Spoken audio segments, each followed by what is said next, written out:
where the stars are as elusive as foxes. And the clouds from the ends to end all. Every sentence has its own story to tell. Words strung together to form their own types of beauty. Dearest gentlefolk, Admission is free. so pay at the door, Pull up a chair. and sit on the floor, and be welcome to Poetry Perch. Well, welcome, Ewan. Hi.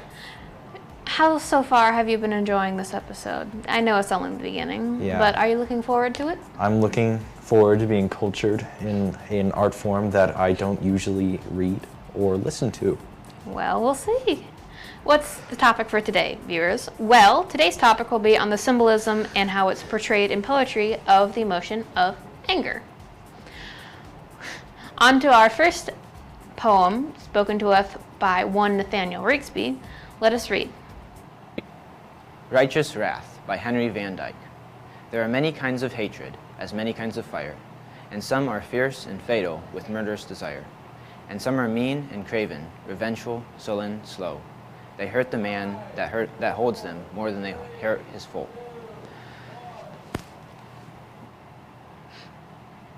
Thank you for that, Nate. What did you think of that poem? You know, I like snakes. I'm going to be real honest, I like snakes a lot. Fair enough, I do too. But, however, in that poem, the snake was instead portrayed not as a likable creature, is what the nice thing will say. It was portrayed as something known for being evil.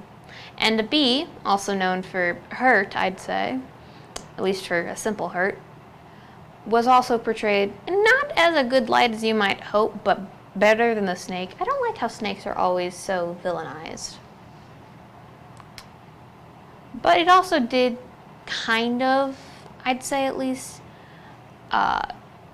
draw something between venom and poison, or a creeping kind of poison, but venom isn't poison, but I get where they're coming from at least.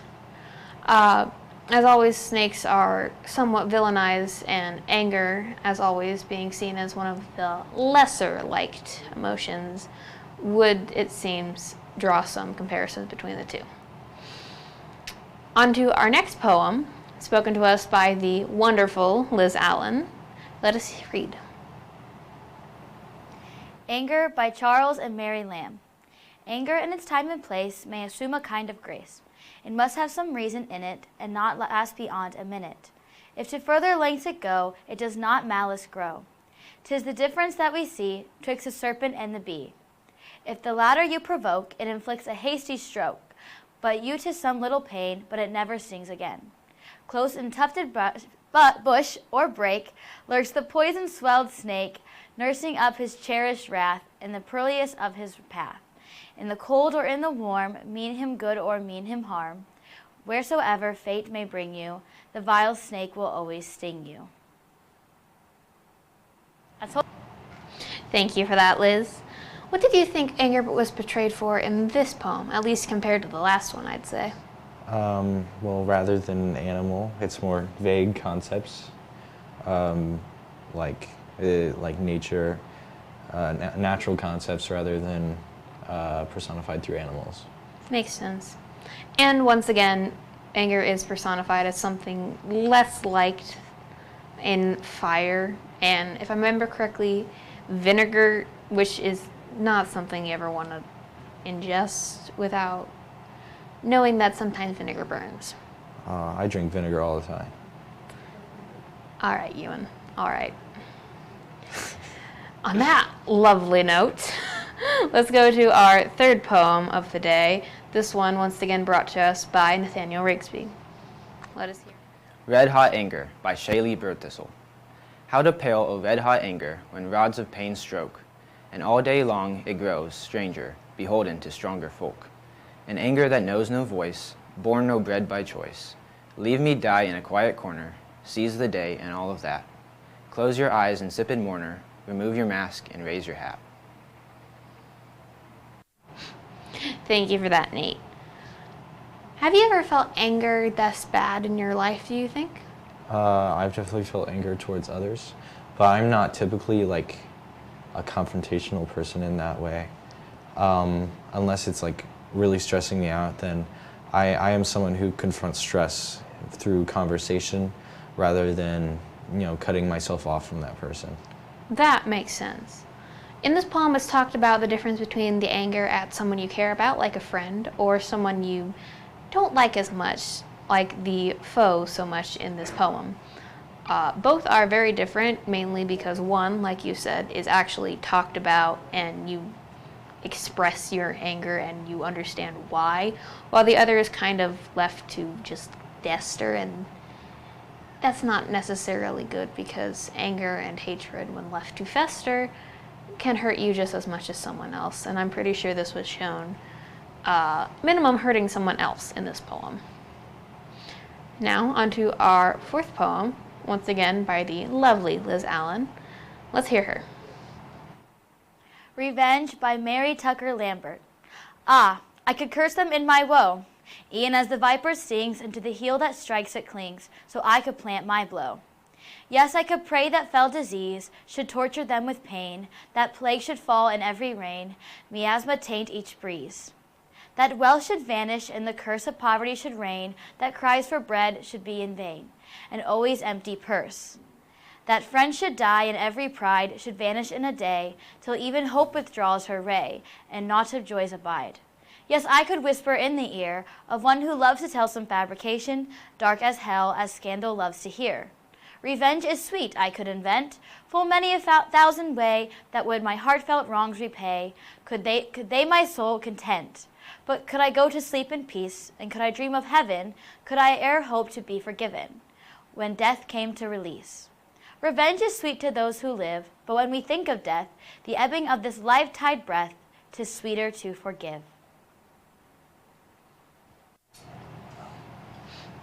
Well, what did you think of that one? It's, Difficult to personify?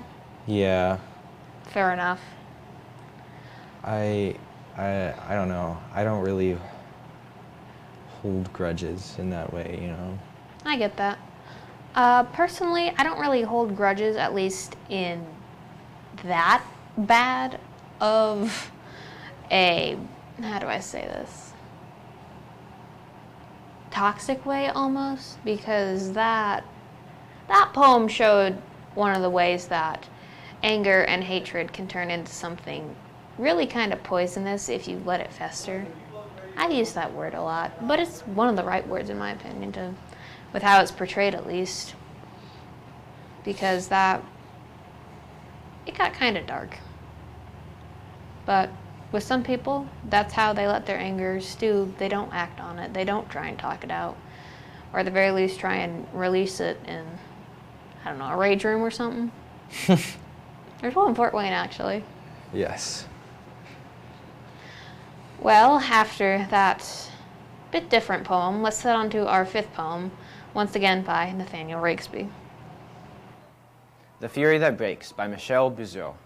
The fury that breaks a grown-up into kids, a kid into scattered birds, and a bird into limp eggs.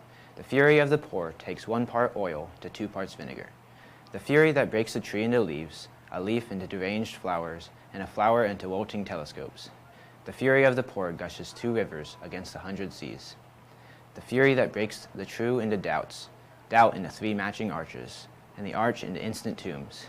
The fury of the poor draws a sharpening stone against 2 knives.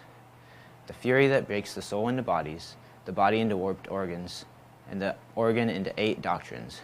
The fury of the poor burns one fire in 2,000 craters.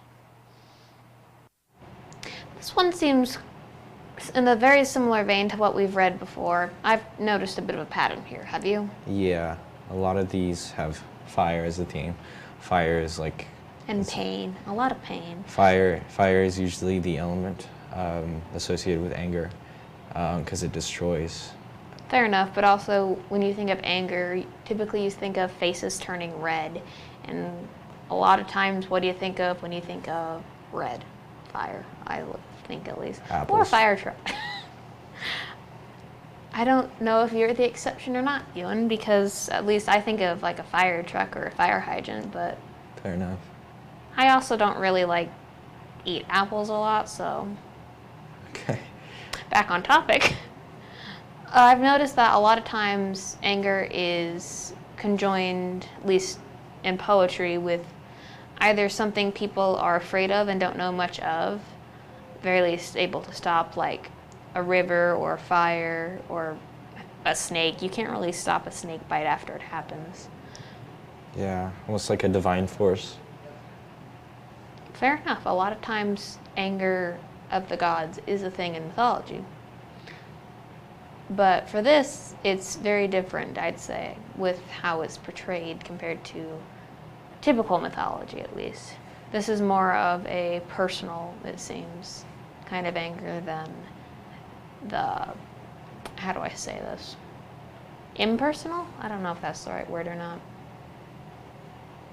On to the next poem, I guess. The Poison Tree by William Blake. I was angry with my friend, I told my wrath did end. I was angry with my foe, I told it not, my wrath did grow. And I watered it in fears, night and morning with my tears. And I sunned it with smiles and with soft, deceitful wiles. And it grew both day and night, till it bore an apple bright, and my foe beheld it shine, and he knew that it was mine.